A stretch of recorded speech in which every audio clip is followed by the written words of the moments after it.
Steve Schmidt is a Republican strategist and an MSNBC contributor. Margie Omero is a Democratic pollster. I got to just say before we start, I covered Chris Christie. I covered New Jersey politics. I remember Chris Christie, one of his favorite pastimes is bashing the New Jersey State Supreme Court. So it's very interesting to listen to him there saying, you got to live with it when the Supreme Court weighs in like that. But anyway, we'll put that aside. Margie, let's look at the sort of the political fallout from this ruling yesterday, because most of the Republican 2016 prospects, praise the decision. But then you have Christie there, saying his own thing. We just played it. On the Democratic side, I'm hearing basically the same thing from every Democrat I've heard talk after yesterday. Seems to me the Democrats may be a little bit more united in seeing a political opportunity here than Republicans. Is that your read on it? Yeah, because it reflects where public opinion is. First of all, 99% of women of childbearing age have used contraception. I mean, it's hardly controversial, but yet here we are having a controversy about it, and it just demonstrates how far to the right Republicans have moved. That with few exceptions, they seem to think that this is a good political strategy for them. When we know both the polling about Hobby Lobby or more broadly about contraception, it's very clear this is not something that women say. I've never heard a woman in a focus group say, God, I really wish my boss would tell me what birth control method I could use. That would be really helpful. And, certainly my neighbor should have her boss tell her what to do. So Chris Christie equivocating here is, I guess he's just trying not to get anybody angry, but it just, doesn't look very executive. I mean, he's just saying like, oh, what are you going to do? It's not really an opinion. Well, so Steve, maybe could you take us inside sort of in the Republican world on this issue? Because is there a divide in the party? Is the party trying to grapple with that? On the one hand, the Republican Party, obviously, huge presence of religious conservatives in the party. That's part of the constituency. On the other hand, contraception is something that's used widely across party lines by women, and the Republican Party has been facing this gender gap for so long. Is this something that's being talked about inside the party? How do we handle issues like this? Or is the party more unified than I think? Look, there are serious religious liberty issues that are part of all of this debate, and certainly the Republican Party for a long time and a majority is the pro-life party. And I just want to talk about the politics of this a second and just set aside for a moment, the legal arguments, which are more complex than I think we have an opportunity to debate right now. It is a very dangerous place for the Republican Party to be if they're viewed just as a political matter as the anti-contraception party. Being the pro-life party has never been a disqualifier from being able to elect Republicans to the presidency. But certainly when it comes to contraception, these issues were decided seemingly in the mid-1960s. And so when you look at the reality in the Republican Party, that if you look at just the states, Democrats have won 6 out of the last 6 elections. There are 242 electoral votes with 270 needed to win. And without exception, every single demographic group in this country that's growing, Democrats are gaining market share in it. And that includes single women. It includes younger voters. So this is an enormously problematic political issue for Republicans. That's really interesting to hear. So I'm just curious, how do you think it's come to this for Republicans? You're saying contraception, an issue that I think we all kind of thought we wouldn't be talking about in the year 2014 in politics in America. How did it come to this? Did Republicans fall into a trap here, politically speaking, when the Obama administration did the contraception mandate?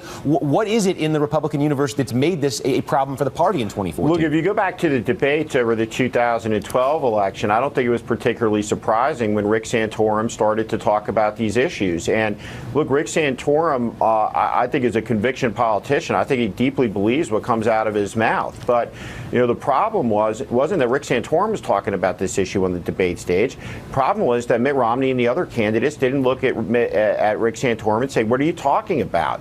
We're not the anti-contraception party. And here's the other aspect of it.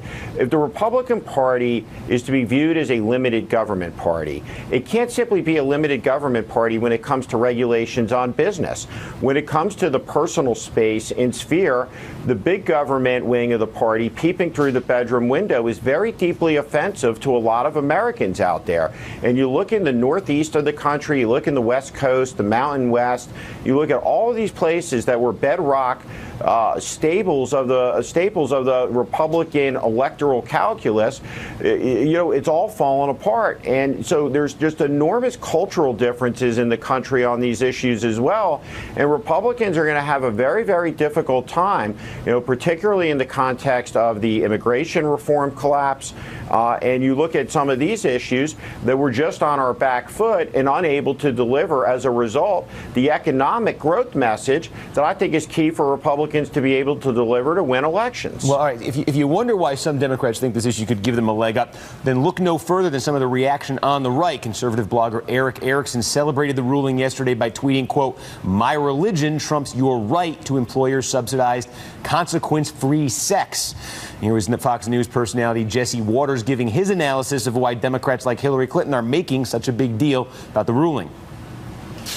Obama won single ladies by 76% last time, and they made up about a quarter of the electorate. Yep, it's true. You know, they depend on government because they're not depending on their husbands. They need things like contraception, health care, and they love to talk about equal pay. I'm just surprised he's sitting there surrounded by women that didn't provoke more of a reaction when you say something like that. But Margie, it seems to me sort of almost like anecdotally, these are the sorts of moments that account for that gigantic gap he's talking about there. Because when we talk about the gender gap, you know, that's been something we've sort of had in American politics since 1980 with the Reagan platform of the Republicans that year that threw out the ERA. But now that the story really is this gap between married women and single women, tell us a little bit more about the opportunity there for Democrats and what these comments do for that. Yeah, no, it reinforces a very clear narrative that Republicans, by and large, are out of touch with the lives of American women. And we're not discussing here what a primary candidate in one state said. What we're talking about is a Supreme Court ruling decided by men that requires women to get permission from their employer before they use contraception, which most women want to use. And the tone of all these comments makes it seem like we're not really talking about a difference of faith, but actually some real anti-woman, tone deaf, completely off the deep end kinds of conversations. That's how it's going to strike a lot of women who are going to say, do these folks really understand what it's like to be me? And, some of these folks are commentators. They are, they're looking for, it's a different calculation than someone who's a public servant, but you have a lot of candidates and so-called public servants falling these folks off the cliff, right, and using language that is just really way outside what real women want to talk about. Well, when the moment that I realized Democrats seemed to be on the same page on this and seeing an advantage was when I saw that even Mark Pryor in Arkansas, running for re-election down there this year, a state that Mitt Romney won by 20-something points last time, even Mark Pryor was critical of his decision yesterday. So the Democrats really clearly see a 2014 advantage. Anyway, I want to say thanks to Steve Schmidt and Margie Omero.